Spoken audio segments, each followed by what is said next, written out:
yena kwamele uNkulunkulu ashiye bazalwane izingelosi zakhe nobukhosi bakhe ezulwini, ahambe bazalwana ayokuyela uNkulunkulu la wayehlala khona before created the heavens and the earth.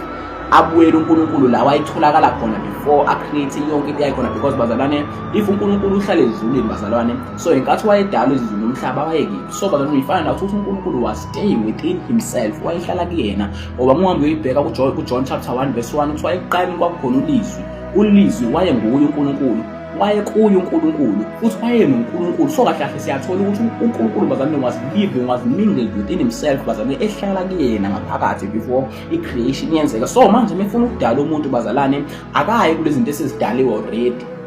Bazalwane mefuna umhlabathi, mefuna utshani bazalwane wayikhuluma nomhlabathi, umhlabathi ukhipha utshani. Mefuna ufish bazalwane wayikhuluma namanzi, amanzi akhipha ufish. Mayifuna inkomo bazalwane wayikhuluma nomhlabathi, umhlabathi ukhiphe yona inkomo. But mefuna umuntu bazalwane akaye ku raw material yomuntu letholakala ezintweni ezi-created, ubuyela kuyena ngaphakathi uNkulunkulu. Mefuna ukudala umuntu, he goes back within himself la wayehlala khona before he existed itholakala. So bazalwane we can assume that umuntu bazalwane existed before yonke into idalwe within uNkulunkulu ngaphakathi kuyena.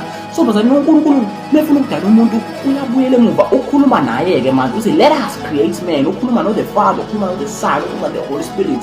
Uyasho ukuthi asizokumcreate futhi lo muntu in the image of you my son, asizokumcreate lo muntu in the image of you Holy Spirit, asizokumcreate lo muntu in the image of the Father, but lo muntu lona will be created in the image of the Father, of the Son, of the Holy Spirit combined bazalwane. And futhi siyathola ukuthi uNkulunkulu memdala lo muntu bazalwane ufaka ama-dimensions akhe wonke kuyena bazalwane. Uyamthola ukuthi unawo wonke ama-raw materials bazalwane okudala umuntu bazalwane ayengatholakala emhlabeni but atholakala ngaphakathi kuyena uNkulunkulu. Ngenkathi emdala umuntu wamdala kuyena phakathi, but then